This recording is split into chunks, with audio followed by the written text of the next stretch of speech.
introduction, Greg Eyink from the Johns Hopkins University, and he will tell us today about fluid turbulence and statistical physics, novel links and fresh directions. Greg. Okay, so first of all, thank you very much for the invitation to speak here. I'm especially honored because this meeting has been commemorated to our good friend Charlie Doering, who made important contributions both to turbulence and to statistical physics. Actually. Pardon? And I'm only sorry that Charlie's not here to discuss some of the things I'll be talking about today. The fields of turbulence and statistical physics have a long history together. I mean, there's work such as Onsager's work on negative temperature states, Bob Kreitman's work on DIA that led to the general MSR field theory of non-equilibrium statistical mechanics, and more recently, works like Yves Pomeau's on connecting transition to the theory of directed percolation. And so in this grand tradition, I'm going to try to offer some further new directions. I have three of them that I want to discuss. I hope I'll get to all of them, but let's proceed. Oh, why am I not? Okay, so first of all, let me start off with something very, very basic. And I'm just going to remind you of some very simple facts of statistical physics. So I show here a picture of individual water molecules. This is taken by scanning tunneling microscope. This is an old image, but it suits the purpose that I have, which is just to illustrate the scale involved. So you can see over here, this is 5 nanometers. The individual water molecules have a radius of less than 1/3 of a nanometer, so they're quite small. But what we know is that in a small part of a liquid water, any little small element of the fluid, that we go to a local equilibrium state. And I quote here from the well-known book of Ruel on statistical mechanics that the distribution in that little cell in terms of the space distribution is rather complicated because it involves the potentials between the molecules, van der Waal attractions, and so forth. But the kinetic part is quite simple, and you just get Maxwellian distributions of the momenta. Okay, so you have this nice factorization of that part, and that will play a role immediately in what I'm going to say next, which is that how does this relate to the fluid velocity, which is actually measured? Okay, so every derivation of the fluid equations microscopically always does essentially something of the following sort, where you look at a coarse-grained average. So the velocity that's actually measured in the fluid is just some coarse-grained average over the individual molecules.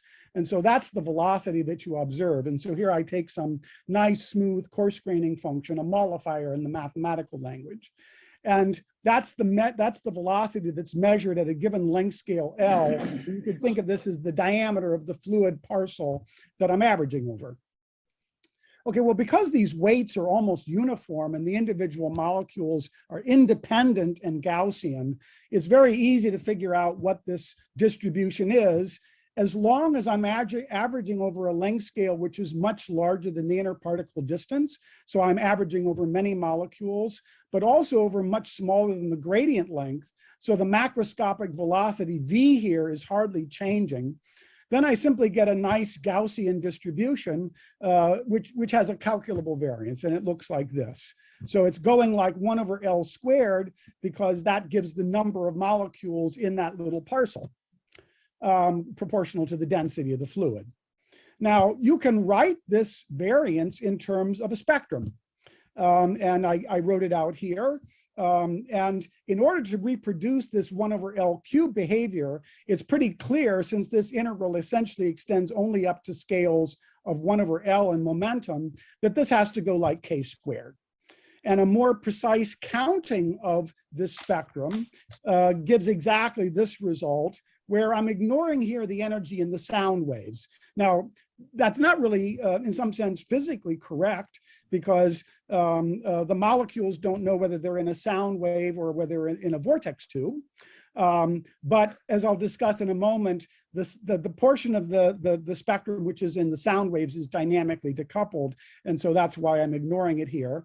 And so this is the spectrum that comes from simple molecular considerations of the following type that I just sketched.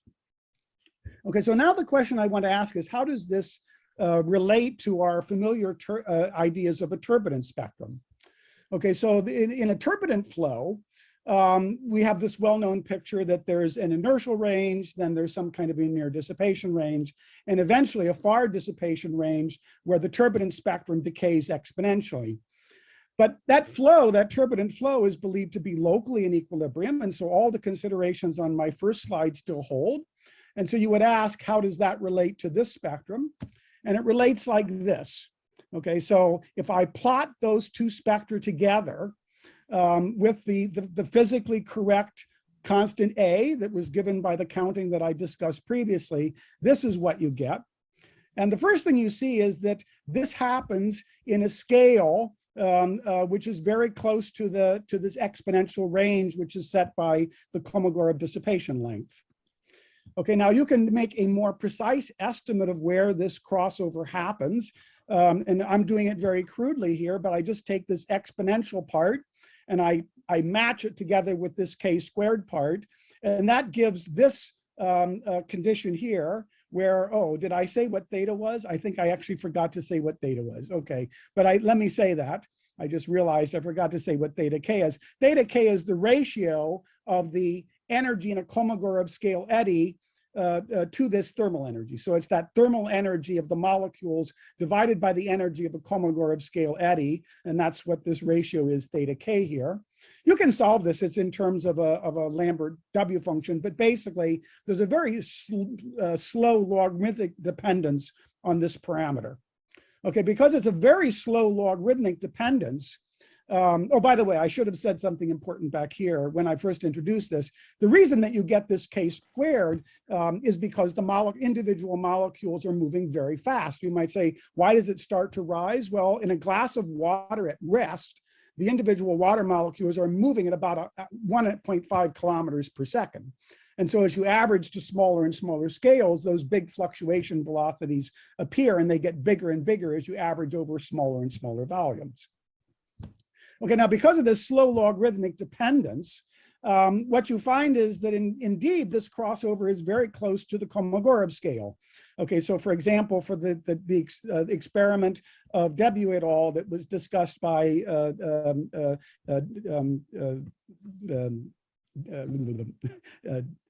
earlier, the Kolmogorov length.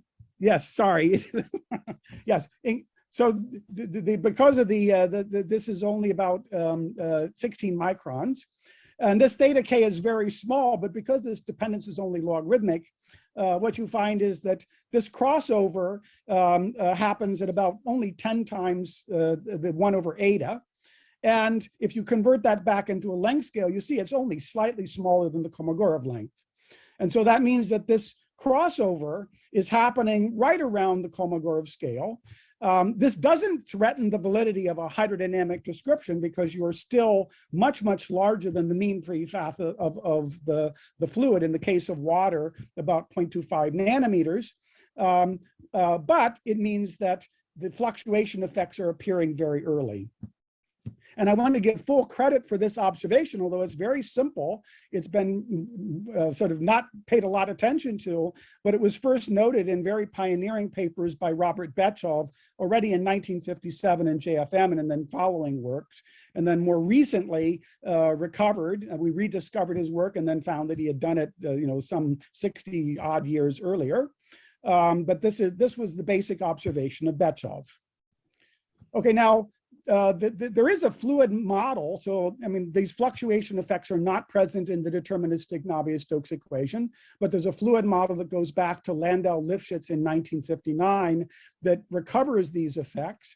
And in this, you take the ordinary Navier-Stokes equation. Here I'm looking at the low Mach number version of this, and you add a stochastic stress to this term, and that's this tau tilde.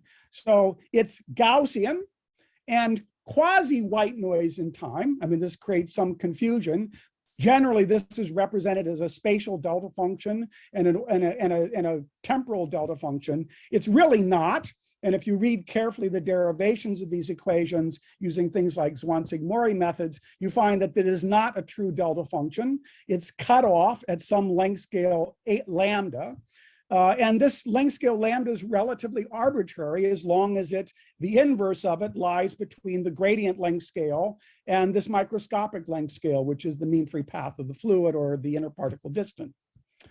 And so these things are not really delta functions. That means these are not really white noises. These are not stochastic partial differential equations. They're really a large set of ordinary stochastic differential equations, and these are what are in the physics literature called effective field theories. Okay, if you want to read more about these, the book of Zarate and Sengers gives a rather full discussion. And for the particular low Mach number limit that I'm discussing here, this paper of Donovan et al. Is quite nice because they discuss carefully how you get this incompressible version from the fully compressible case. Okay, so now I want to say, what does the result of simulating these equations tell us? First of all, I want to emphasize that what I'm saying now doesn't contradict any experiment. You don't see this k squared in any of the textbooks. And the reason that you don't see it in the textbooks is there are absolutely no experiments that have measured the energy spectrum below the Kolmogorov scale. Every experimental spectrum cuts off at that length scale. We don't have the means even today of doing that. But we do have computer power now sufficient to take the microscopic models or mesoscopic models. I already mentioned fluctuating hydrodynamics. That's this left panel here. There's another method, so-called DSMC. This is a molecular gas dynamics method. I'm not going to discuss the details of it, but in this method, you have, it's molecular dynamics, so you have individual molecules. They have stochastic collisions, but individual molecules don't represent real molecules. They actually represent several molecules. So this parameter F here tells you how many real molecules every individual molecule in the DSMC represents. And now simulations have been done with both of these methods for turbulent problems. The simulation of Bell et al. Was for homogeneous forced turbulence in a periodic box. This was a 1024 cube simulation. It's actually a nice familiar thing. It's 300 degree Kelvin, so it's like 80 degrees Fahrenheit, 27 degrees Celsius. It's a nice warm glass of water, 5 centimeter cubed. It's not pure water. It's got a little bit of sweet glycerol in, but you could still drink it. It's sweet. It's not toxic. They simulated this. And what you see indeed is that if you don't put in the noise with the code, you get the familiar behavior. That's this dark curve. That's the deterministic Navier-Stokes solution. But if you put in the thermal noise, then you see this red thing exactly overlays that green curve. That green curve is the equipartition spectrum that I talked about before. So you can't even see the red curve, but when you simulate the fluctuating hydrodynamics, this is the spectrum of the turbulent flow that actually happens. And this is actually the Kolmogorov wave number right here. Okay, and so in fact, according to Bell's simulation, the equipartition sets in even a little bit before the estimate that I showed, that crude estimate on the previous slide. And this is the true spectrum of a turbulent, homogeneous forced turbulent flow. And the result of the molecular gas simulation by DSMC gives a very similar result, with the caveat that because they have this artificial F, this is what they really see. And to extrapolate to the actual case, they have to do some extrapolation. And this extrapolation is their extrapolation by looking at a decreasing set of Fs. And again, it's completely consistent with this picture where you get a crossover right around the Kolmogorov scale. Okay, so the first conclusion of this is that the dissipation range of turbulence in molecular fluids is not accurately described by the deterministic Navier-Stokes equation. Now, this might come as a bit of a surprise because there are lots of rigorous proofs saying that we should be able to see deterministic Navier-Stokes equation at any Reynolds number. And they're all based on this simple scaling symmetry of the incompressible equations, where you can decrease velocity, increase length scale, and also increase time scale. And then there are rigorous proofs starting from Boltzmann equation or from stochastic lattice gases that in this scaling that keeps the Reynolds number fixed, but arbitrary. You can have an arbitrarily high Reynolds number. I should recover the deterministic Navier-Stokes equation. And there's no mistake, the mathematical proofs are right. But as Peter said, you always have to look at the details. And in a turbulent flow, if you do this kind of a limit, well, the mean dissipation scales like lambda to the fourth epsilon, the Kolmogorov velocity gets weaker and weaker, the Kolmogorov length scale gets larger and larger. And the effect is that you change this theta simply by multiplying it by lambda. But remember that the relationship between this theta and this crossover is only logarithmic. So if you want to get a longer and longer range of deterministic Navier-Stokes in the turbulent dissipation range, this lambda has to be unattainably large. Okay, so remember, there's an exact solution of this relation here by a Lambert W function. And according to that relation, if I wanted to increase in the water experiment of W et al.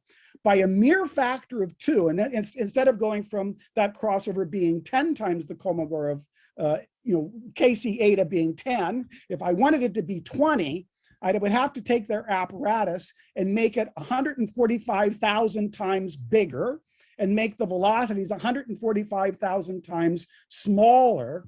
And that would merely increase that range by a factor of 2. Okay, so although there's no mathematical mistake in any of those theorems, they have unrealistic assumptions. They do not justify the deterministic Navier-Stokes in the dissipation range. So in fact, this far dissipation range with exponentially decaying energy spectrum is just a virtual reality construct that does not exist in nature. And what actually occurs is a thermal equipartition spectrum. Now, you might ask, what are the consequences of this? Does it change anything? I mean, so you have this new spectrum. Does this thermal noise actually do anything? So I'm going to look through a series of quick examples showing how it changes things. One is this beautiful idea of Bob Kriegman in 1967, which said that in this rapidly exponentially decaying range, there should be enhanced intermittency because very tiny fluctuations get enormously enhanced by that rapid drop-off. And this was further investigated by Frisch and Morph and many others. And you see that. We've done a shell model simulation, which embodies all these things. I'll talk about that simulation shortly. Here I'm just showing you a time series from that. And I want you to look at the scale here on the left. It goes from 10 to the minus 18 to the 10 to the minus 256. And in fact, we're getting very close to the underflow level of our double precision arithmetic in this particular calculation. And you see the enormous variation in the amplitude of the shell model as we go in time. So this is the modal energy in a given high wave number shell in our turbulent dissipation range for the shell model. But when you put in the thermal noise, that's completely wiped out. And now the scale only goes from 10 to the 0 down to 10 to the minus 12, and we hardly even reach there. And all this stuff here is just Gaussian noise. So all of this strong intermittency is completely wiped out by the thermal noise. And you can look at the spatial version of this, and that was done by John Bell in his simulation. And what I'm showing you here are PDFs of high order velocity gradients. So now I'll emphasize, these are exactly the kinds of high order gradients that appear in the theorem of Foyas, Guillaume, and Tamam that was mentioned in several of the earlier talks by Peter Constantine, and then also my name is going blank here. I always have this problem with names, anyways. But anyways, it was mentioned earlier. So the point is that the important point here is that if you look at high order gradients, so we're going to increase the order of the gradient. We're going to look Laplacian squared, Laplacian cubed, Laplacian fourth. Then in the deterministic case, and this is what was also seen in prior studies of the deterministic far dissipation range by Shi Chen and others, is that the wings of the PDFs become broader and broader. And so you get more and more intermittency. So red to green to blue is going to higher and higher order gradients, and the tails become bigger and bigger. In the case where you have the physically realistic thermal noise, exactly the opposite happens. And as you go to higher and higher orders of derivatives, the PDFs become more and more Gaussian. And in fact, everything then becomes completely calculable. We can calculate all the moments of these high order gradients, and they match perfectly with the expectations of that Gaussian thermal equipartition. Okay, so this again underlies the drastic difference between deterministic Navier-Stokes equation and reality, physical reality. Now, there's another case that thermal noise should matter. That's in the case of high-Schmidt turbulent mixing. So this is the famous Batchelor range studied by many people after Batchelor's work in 1959, including Bob Kriknen.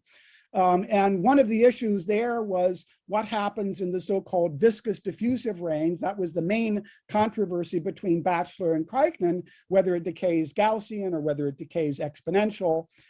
This green plot is Kriknen's prediction, which actually matches current simulations of the deterministic Navier-Stokes for this high-Schmidt mixing problem quite well.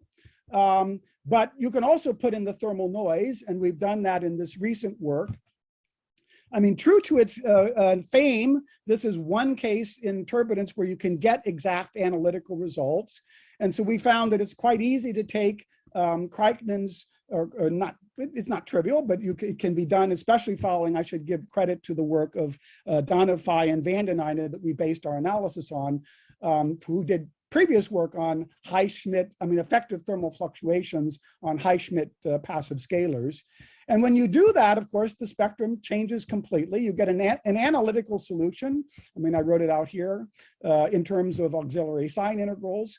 But the important point is that what you find is that exponential range is gone, and it's replaced by something rather interesting. It's a k to the minus 2 spectrum, which corresponds to something that's very well seen in laminar flows, so-called giant concentration fluctuations that were first observed in free decay by Velati and Giglio in this Letters to Nature article some 20 years ago.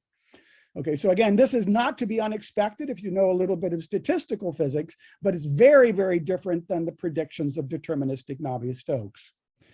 And you should expect that there'll be similar effects for other physical processes that are well known to involve sub-Kolmogorov scales of the turbulent flow. So these include things like combustion, formation of droplets and bubbles, location of microorganisms, and et cetera.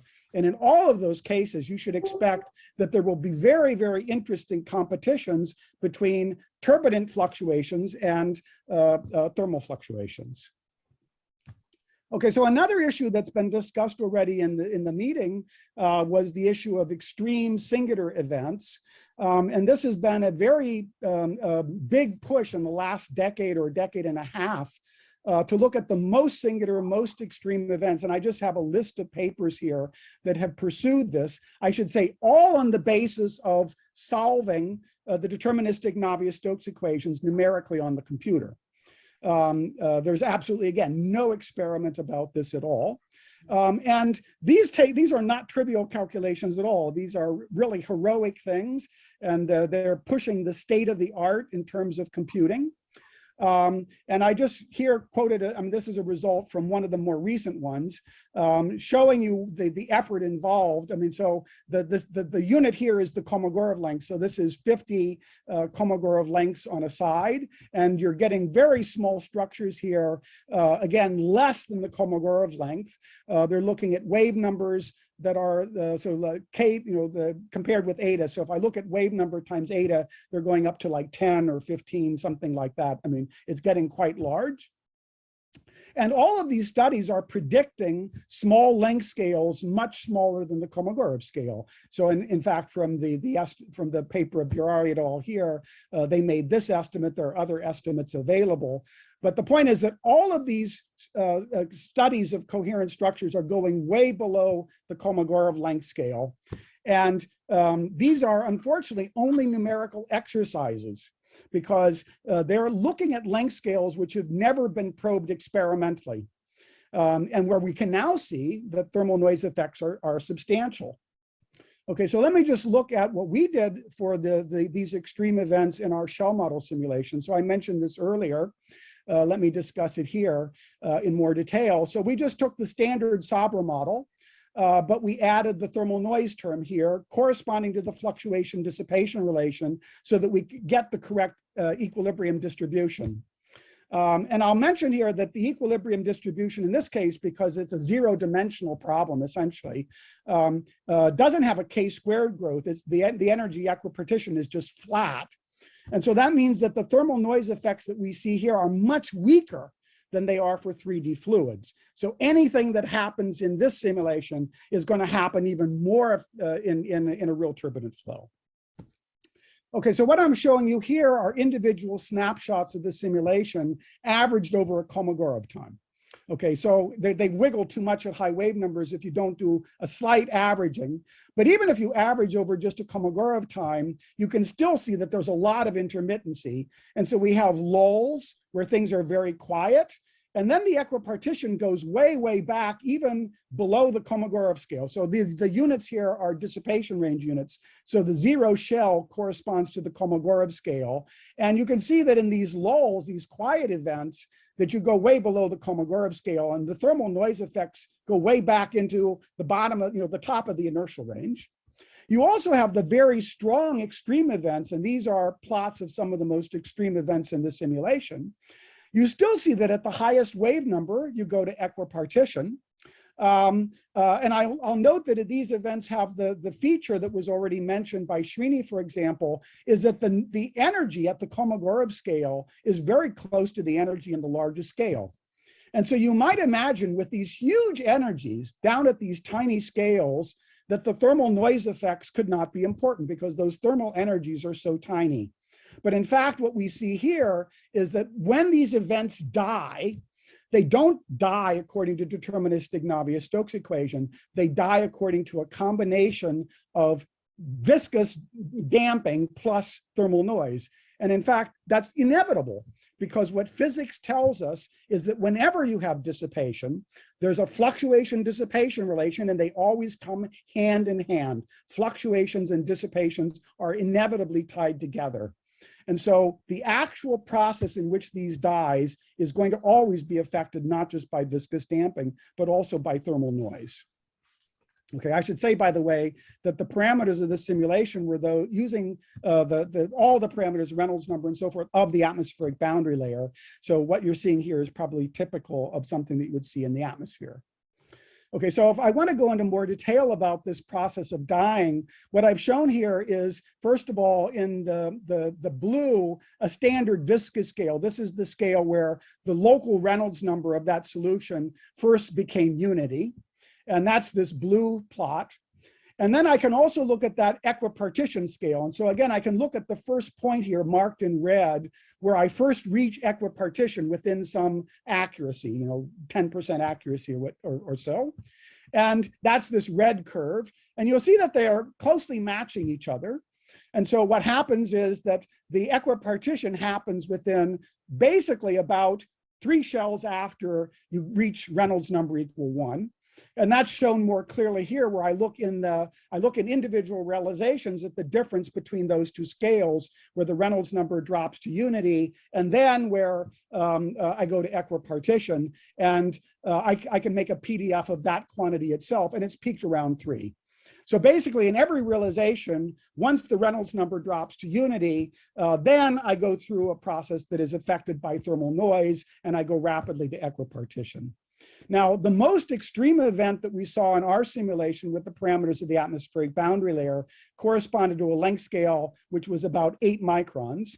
That means that a hydrodynamic description in the real world should still be valid, because we're still 124 times the mean free path of air. But we should caution that our simulation was only done for 300 large-scale eddy turnover times. And so if you wait longer, you can see even more extreme events. And also, if you increase the Reynolds number because of intermittency increase in the inertial range, you will create even more singular events. Oops, sorry. And so there is a real danger that even the validity of the fluctuating hydrodynamic description will be threatened by the turbulent intermittency. So there are standard arguments. They go back to Corson, and they can easily be generalized to the multifractal model. This was mentioned earlier in Berenger's talk about the Paladin-Volpiani estimate of the length scale corresponding to a given Holder exponent. If you accept that heuristic, then you find that the generalization of Courson's argument tells us that the hydrodynamics should be even better and better. The hydrodynamic approximation should be even better and better in a turbulent flow than it is in a laminar flow as the Reynolds number increases, as long as all the Holder exponents are positive. And this is even marginally true for h equals 0, because then you get something that involves the Mach number. And as long as the Mach number is small, you still have a little bit of scale left over. But it could fail if exponents h less than 0 exist. And that's a completely open question that future research still has to address. Okay, so what I want to emphasize in this first third of the talk is that we're currently facing a crisis, an experimental crisis in the study of microscale turbulence. So all of what I'm showing here on this plot is all of our current technologies for measuring the small scales of turbulent flow: hot wire anemometry, particle imaging velocimetry, laser Doppler, I mean other things as well, but these are three of the main ones. And none of them are adequate to study length scales below eta, or have the sensitivity to measure velocity fluctuations with the precision, which is much, much smaller than the Kolmogorov velocity. And all of the theories, whether it's deterministic Navier-Stokes or fluctuating hydrodynamics, involve very, very tiny fluctuations of velocity at length scale below this. And so that means that we're facing a real crisis, because there are extremely interesting questions that are all currently being addressed by numerical simulations of the sub-Kolmogorov, just by deterministic Navier-Stokes. But these are really just the form of virtual reality computer games, because they cannot be checked against any other benchmark. And so therefore, all the conclusions are questionable. We do have one bit of good fortune. I mean, this is a problem that requires urgent attention. I mean, it's a real, as I think the experimentalist will explain later in discussions, this is a real challenge for any of our experimental techniques. We have one bit of good fortune, which is that now computing power is big enough that mesoscopic methods that have been developed, including fluctuating hydrodynamics, which I indicate here with the grid of John Bell's volume method. And then this is DSMC. Also, you can model thermal noise in lattice-Boltzmann by adding fluctuations there as well, fluctuating lattice-Boltzmann method. All of these methods, now there's enough computing power that they can really address turbulent flow. And I think our community really needs to support that effort. I mean, I've talked to Gallus's group at Sandia, for example, that's using DSMC, and they're having trouble getting funding because they're being told, we don't need your stuff. We know what the equations are. We know that deterministic Navier-Stokes equations are valid. You're just doing an inefficient computing of something that we know how to do much better. This is a very unscientific attitude. We do not know what the equations are. And in fact, until we have real experiments, nobody really knows what's going on down there. And so this is the one bright hope, is we can do a little bit, we can get some insight by using these mesoscopic methods, but ultimately experimental measurements are absolutely essential here. And mathematics must help also, in particular, in understanding the mathematical foundations of the Landau-Lifshitz equations and fluctuating hydro. Okay, so that ends my first topic, and let me switch to the second one, because you might say, well, that's important because there is some part of turbulence that involves the dissipation range, but what about in the inertial range? As you may have seen from the results that I already showed, the statistics don't seem to change much because of the presence of thermal noise. The spectrum that was in John Bell's simulation, for example, matches very well the deterministic simulation. And so maybe we're okay if we use deterministic Navier-Stokes only for the inertial range. And is there an effective thermal noise there as well? And I'm going to argue that in fact there is, but it's not involving the statistics directly, it's involving the predictability of the flow. And again, I should say that, by the way, this was also anticipated by Betschall, but even more by Ed Lorenz, who I'm going to mention shortly. So if I look in the inertial range, it's natural to non-dimensionalize the equations with large scale units. So integral length and an RMS velocity, or here this turnover velocity.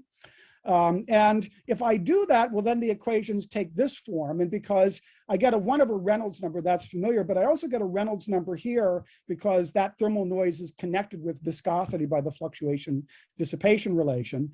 This theta L is even smaller than that theta K that I talked about before, because these things, if I go over to dissipation range unit and then I look at my theta K, I get extra large powers of the Reynolds number. So in the inertial range, thermal noise is very, very tiny, and it should not be directly relevant there at all. And in fact, you can make a rigorous version of this by taking these equations and coarse graining them at some integral lengths, at some length scale in the inertial range. And if I do that, it's very safe to take the limit of Reynolds number going to infinity, and these terms just drop out. And by using arguments just like for the deterministic Navier-Stokes, you can argue that in that limit, what you get are weak Euler solutions. And there is no direct effect of the viscosity, and there's no direct effect of the thermal noise. But we already know that there can be an indirect effect. For example, in the case of viscosity, you have the so-called dissipative anomaly. And even though there's no direct effect of the viscosity, the solutions can remain dissipative. And the question is there a stochastic analog of that coming from the thermal noise? So in order to look at that, let me rewrite this problem somewhat heuristically as a path integral. So I can just take that stochastic Navier-Stokes equation and I can write it out formally in what's called an Onsager-Machlup action. And I'm not going to discuss the details of this. It's well known to people in statistical physics how to do that.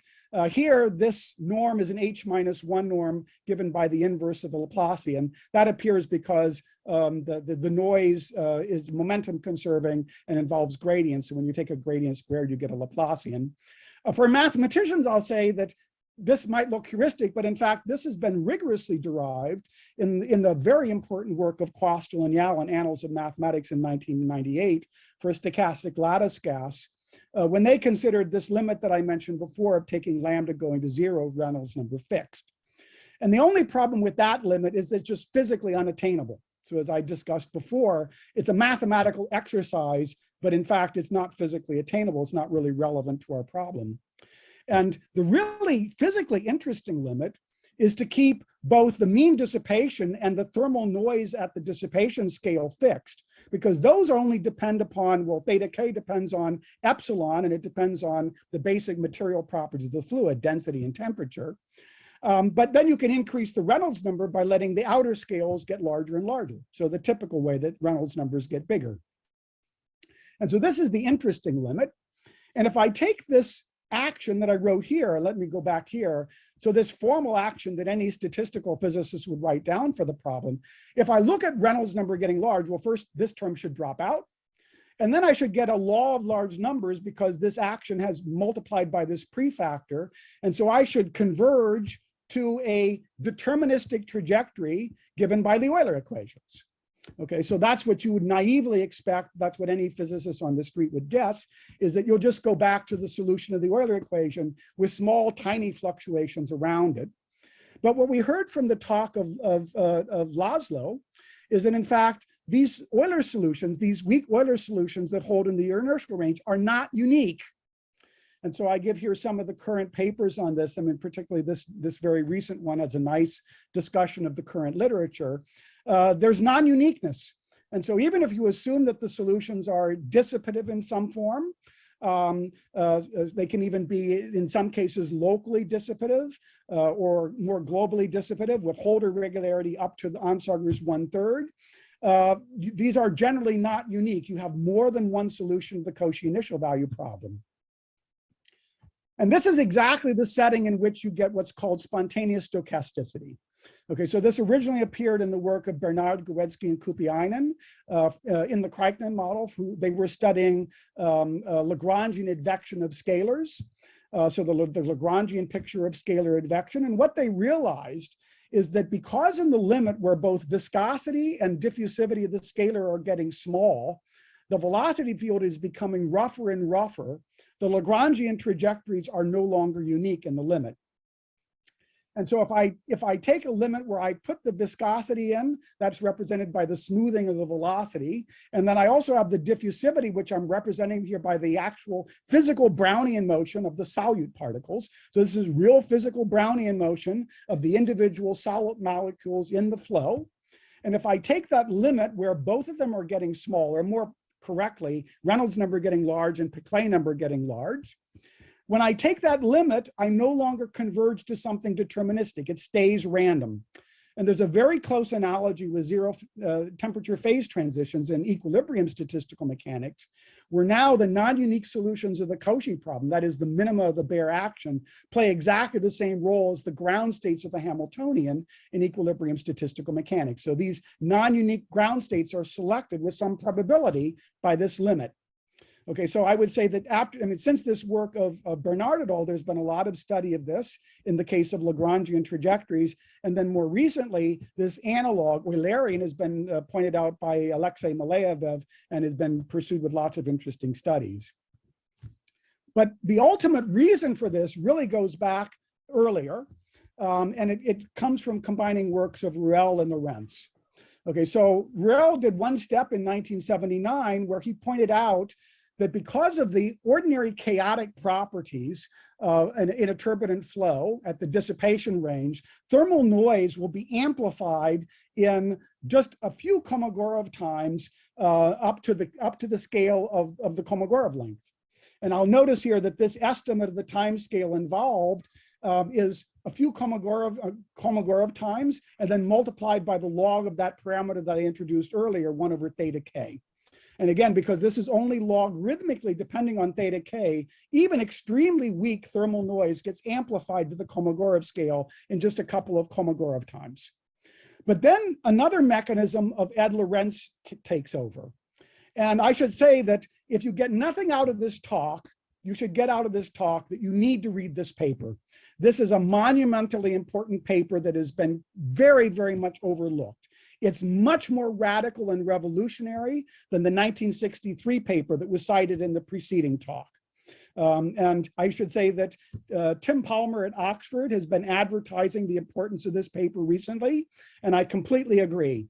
What Lorentz realized, and you can read it here in his own words, is that certain formally deterministic fluid systems, deterministic models with many scales of motion, can be observationally indistinguishable from indeterministic systems.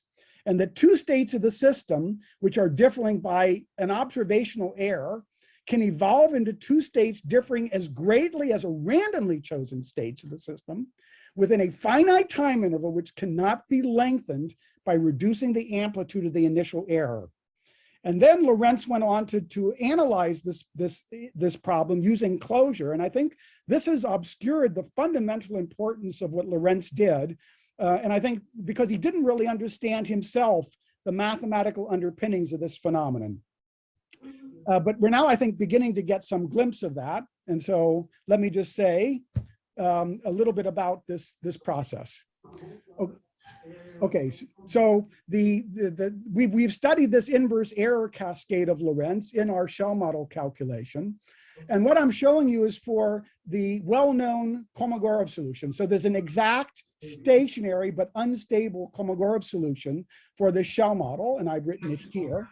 And we simply take this initial data and then we solve it with our stochastic model with different realizations of the molecular noise. Well, then you get an ensemble of solutions and you get an L2 error growth. So this is the little L2 norm. It's like the energy norm for this solution. And it begins to grow. So at early time, it just grows according to linear diffusive growth because of our noise. Okay. Then it switches to Ruel's exponential. And then you go over, so Uriel. Claude, mute yourself. Claude, mute yourself, please, if you're not the lecturer. Yeah. Okay. And then we go over to a linear growth, which is what comes from the analyses of Lorentz, Kraiken, and Leith. Okay, so this is just proportional to epsilon t, where epsilon is this flux rate that appears here. So this is an epsilon t growth, which was predicted by closure calculations. And what you see is if you look at the error spectrum, okay, so this is the variance of the individual shell modes. So we call that the error spectrum, following the terminology in predictability studies. You find out that this error variance is undergoing an inverse cascade from the very small scales up to the large scales. And this exactly mirrors a plot that Lorentz made in his 1969 paper coming from closure calculations. Greg, if I might interrupt, you've been lecturing for 45 minutes. Okay, so it looks like I'm definitely not getting to my third topic. I'll try to finish this one. Yes, so that we have some time for discussion. Absolutely, yeah. I didn't think I was going to get to the third one. Okay. Fine. Okay, so the point is that, again, these are in the parameters of the atmospheric boundary layer. And so to understand the issues of time, you'll notice that it only takes a few seconds, so 10 seconds, 100 seconds, and you amplify this variance to very large scales. Okay, so in just a few minutes, the thermal noise is amplified up to the scales of the largest eddies in the atmospheric boundary layer, that is hundreds of meters, in just one large eddy turnover time of whatever scale you're interested in. So in one eddy turnover time of the large scales, you feel the effects of thermal noise.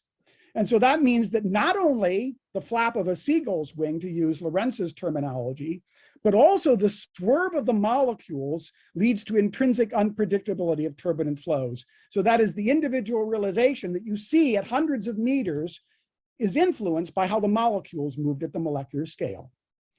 Okay, now, if we go back to the infinite Reynolds number limit, let's try to understand how this influences the infinite Reynolds number limit. So we can do that infinite Reynolds number scaling also for our shell model. That's what I've done here. I put in this tiny noise.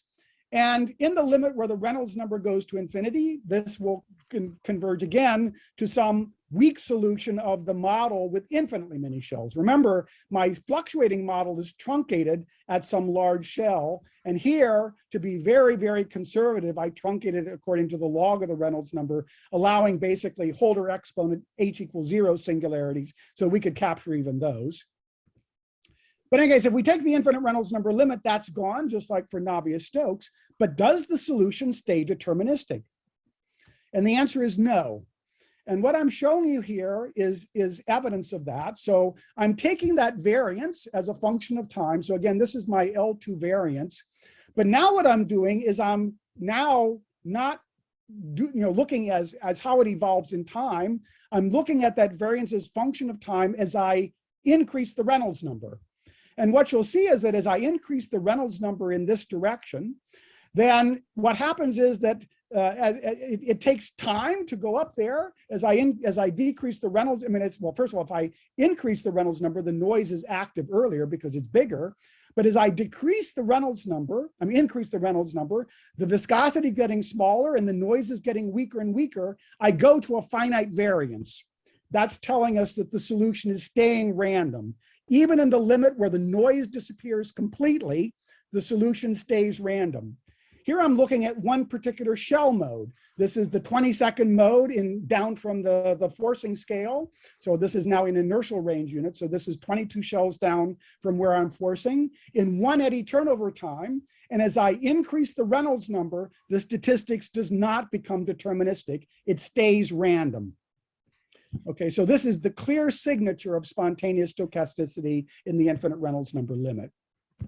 And I go back again to the statement of Lorentz that formally deterministic fluid systems, in this case our envisaged shell model, can become operationally indistinguishable from indeterministic systems. And even if we let the noise get weaker and weaker, it does not vanish. I should emphasize one point here.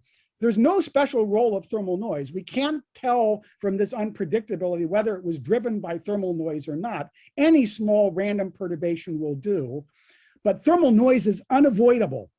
It's built into the derivation of the hydrodynamic equations from the molecular point of view. So this shows that this is intrinsic. You can never get rid of it because even molecular noise is enough to drive this.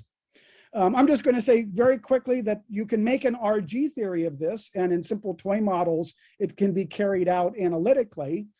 This is sort of the simplest toy model of the problem. It's the simplest case, standard textbook of an ODE with non-unique solutions because it's only Holder and not Lipschitz. If you regularize the problem and then add thermal noise, you can ask what happens in the limit. And if you go to long times, you see that just as in the shell model, you go over to a limiting variance. And you expect here spontaneous stochasticity. And in fact, there's been a lot of work on this model previously in the probability community, Franco Flandoli and others. But you can work out an RG theory. And I just want to mention a key idea here, which sounds counterintuitive. And the point is that when you're trying to solve the initial value problem for a problem of this type, you want to ignore the initial data. And that sounds weird, but that's because these kinds of problems are very strange. The precise initial data no longer matter. What you see is universal statistics, which is independent of that precise initial data within a large class of initial data. There's universal statistics at long time. So in fact, precisely the correct renormalization group approach here is to window out the early times and then rescale and look for an RG fixed point. And we did that in this simple toy problem. And we got an analytical theory that not only describes the limiting statistics, their domains of attraction, but also the rare fluctuations around it, the singular large deviations. Okay, so you can read about that here. And then I'm gonna have to end on this slide. I had a whole other topic which I didn't think I would get to, which I can discuss at some other time in the program. But in any case, these are, I think, some important directions for the study of spontaneous stochasticity. There's a lot more realistic models than the toy model that I just discussed, including turbulent shear layers, mixing layers that was discussed numerically here, but also analytical studies. Even for the Kriknen model, there's a lot that's not known. We don't understand much about the almost sure properties for given fixed velocity realizations of those spontaneously stochastic transition probabilities. There's yet to be made a precise mathematical connection with the work that Laza was telling us about on Nash non-rigidity and H principle, but I believe it should be there. There's connections with weather and climate modeling. And so I'll mention the Hasselmann Nobel Prize recently was precisely for his study of stochastic climate models, and the introduction of eddy noise and an RG theory of this phenomenon should yield that. There's other connections with statistical physics because there are many common problems of statistical mechanics that have infinitely many ground states, for example, disordered systems such as Sherrington-Kirkpatrick. And there should also be hopefully a role for experiment, because now experiments can give 3D vector velocity fields at quite good resolution. And those initial data can be taken just like our Kolmogorov exact solution. And we can say, how predictable are they? I mean, do they exhibit this kind of phenomenon of spontaneous stochasticity? Okay, so I'm going to have to end there. And thank you for listening to at least the first two subjects.